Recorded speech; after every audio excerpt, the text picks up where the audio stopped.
Buenas tardes, esta es la materia de mecánica y el entorno. En este video veremos las cuatro etapas. En la etapa 1 será la cinemática, movimiento en una dimensión.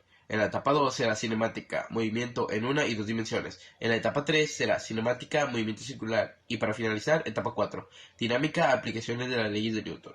Este es el equipo 5, el cual está conformado por Atiana Berenice Ramírez Gómez, Paulina Lisset Cárdenas González, Patricio Díaz Gutiérrez, Gerardo Gael Rojas Valdés y yo, su servidor Edgar Mauricio Moreno López.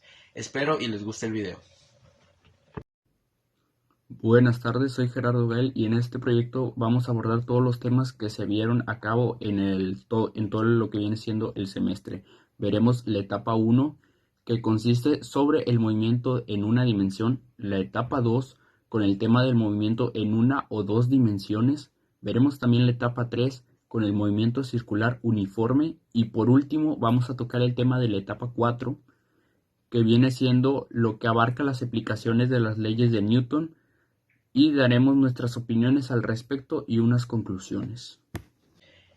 Cinemática, movimiento en una dimensión, magnitudes escalares y vectoriales. La magnitud escalar es la cantidad que podemos medir una cierta propiedad que no depende de su dirección o posición en el espacio. La magnitud vectorial es la cantidad que podemos medir que depende de la dirección o posición en el espacio. Por ejemplo, un vehículo que viaja a Ciudad de México a Mérida, recorrerá una distancia de 1323 kilómetros, magnitud escalar, pero tendrá un desplazamiento de 1007 kilómetros, magnitud vectorial. Vectores, definición, cantidad que tiene magnitud y dirección, suma vectorial o resultante geométrica. Ejemplos, desplazamiento, velocidad, peso, fuerza. Escalares, definición, cantidad que solo posee magnitud. Suma aritmética. Ejemplos, longitud, rapidez, masa, densidad, temperatura. Movimiento en una dimensión. La mecánica clásica o newtoniana estudia el movimiento de los cuerpos con velocidades mucho menos que la velocidad de la luz. Se divide en dos partes, cinemática y dinámica. La cinemática es únicamente descriptiva y se restringe a contestar la pregunta: ¿cuáles son las posiciones, la velocidad y la aceleración de un cuerpo en cada instante? La cinemática no cuestiona por qué se modifica, no la velocidad de los cuerpos, solo describe el comportamiento de ellos. La dinámica se relaciona con la casualidad. ¿A qué se deben los cambios de movimiento en los cuerpos? ¿Qué es el movimiento? A partir de la expresión cotidiana podemos decir que el movimiento representa el cambio continuo de la posición de un objeto. Sin embargo, esta primera definición resulta incompleta cuando analizamos los siguientes ejemplos. Estamos sentados en aparente reposo, pero nosotros, la escuela y el aire que respiramos se mueven en el espacio junto con la Tierra, alrededor del Sol, en una galaxia y en un universo en expansión. Viajamos en un colectivo. Una persona en la parada ve cómo el chofer varía su posición al acercarse, pero para un pasajero sentado en el tercer asiento, su posición no varía y el chofer está en reposo. Concluimos que el concepto de movimiento es relativo, por lo tanto, para describir el movimiento de un cuerpo debemos especificar con respecto a qué.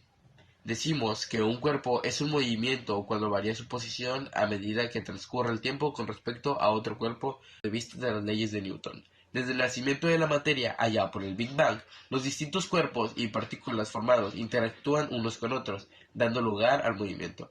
La dinámica es la parte de la física que se encarga de estudiar la causa del movimiento de los cuerpos relacionados.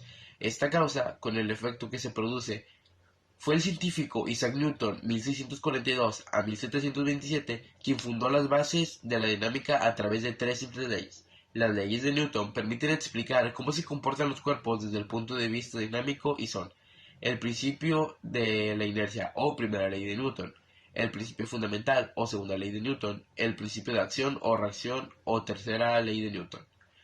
Newton se basó en las ideas de Galileo y Descartes, y construyó así no solo las principales de las dinámicas, sino de la física clásica en general. Lo hizo en 1687 en su libro Physiognomia Naturalis, Principios Matemáticos. Cuando se dejan caer desde una cierta altura o también cuando son arrojados hacia arriba para posteriormente regresar al suelo. Posteriormente tenemos la caída libre. Se le llama caída libre al movimiento que describe un cuerpo cuando se mueve libremente bajo la influencia de la gravedad. Dicho movimiento tiene las siguientes características. Es un movimiento con una trayectoria vertical rectilínea. Es un movimiento con aceleración constante. Por último, es un movimiento que parte del reposo. En cuarto lugar, tenemos el tiro horizontal. Se le llama tiro horizontal al movimiento de un cuerpo que es lanzado desde cierta altura, en dirección horizontal. Su trayectoria es el resultado de la combinación de dos movimientos independientes, uno horizontal, en el que el cuerpo avanza hacia el frente con velocidad constante, ya que una vez que el cuerpo está en movimiento, no hay ninguna fuerza horizontal que actúe sobre él. Por último, tenemos el tiro parabólico. Este movimiento representa el caso más común en el movimiento de proyectiles y consiste en lanzar un objeto en una dirección que forma un ángulo, con la horizontal a una determinada velocidad. Como sabemos, el primer tema que se maneja en la etapa 2 es la caída de los cuerpos. Concepción aristotélica y galileana. Las ideas de Aristóteles sobre el movimiento son a primera vista razonables y cercanas al sentido común. Aristóteles sostenía que cada uno de estos cuatro elementos que forman al mundo posee afinidad entre sí. Por lo tanto, estos tienen una tendencia a unirse y que solo era posible evitar esta preferencia por agruparse con otros elementos similares mediante la acción de alguna fuerza que se les opusiera. En segundo lugar, tenemos la aceleración gravitacional. Este tipo de movimiento puede describirse bajo las mismas consideraciones que hemos estudiado en el movimiento rectilíneo. Ambos movimientos son naturales de los cuerpos, que se gobiernan por las leyes de la dinámica. Sin embargo, podemos estudiarlos aquí porque se trata de movimientos rectilíneos cuya aceleración es constante. Esa aceleración natural es la misma para todos los cuerpos cuando se dejan caer desde una cierta altura o también cuando son arrojados hacia arriba para posteriormente regresar al suelo. Desplazamiento lineal y angular. En el entorno no solo existen movimientos rectilíneos, sino que también se pueden observar objetos que giran, rodean y rotan, como el ventilador de techo o la canasta de la lavadora, los cuales describen movimientos circulares. Velocidad lineal y angular. Se puede decir que si una partícula o un objeto se desplaza en una trayectoria circular es un intervalo de tiempo. Se definirá la razón de rotación, a lo que llamaremos velocidad angular. Relaciones entre velocidad angular y velocidad lineal. Dentro del movimiento circula las partes que contiene el objeto que se comportan como un único punto, que sigue la trayectoria de una circunferencia. Frecuencia y periodo. Como existe un movimiento circular, también se hace referencia a dos conceptos relacionados con este, que son frecuencia y periodo. Se le llama frecuencia el número de ciclos por unidad de tiempo que efectúa un cuerpo en movimiento vibratorio, ondulatorio o bien, como en nuestro caso, movimiento circular. Aceleración y fuerza centrípeta. En la etapa 1 se analizó el movimiento de una dimensión y se definió la aceleración como el cambio de la velocidad de un cuerpo respecto al tiempo durante su movimiento, es decir, la razón de cambio de la velocidad.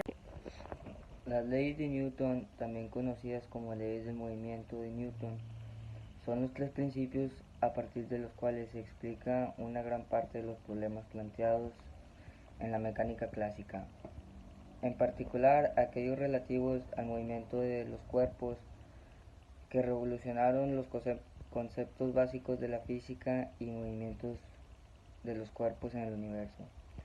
En concreto, la relevancia de estas leyes radica en dos aspectos.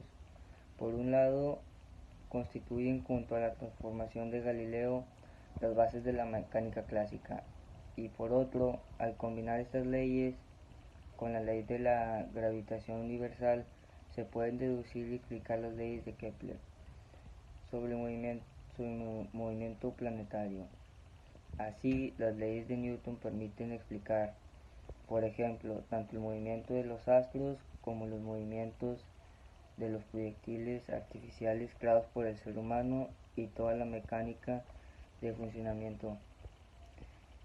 La dinámica de Newton, también conocida como dinámica clásica, solo se cumple en los sistemas de referencia inerciales, que se mueven a velocidad constante.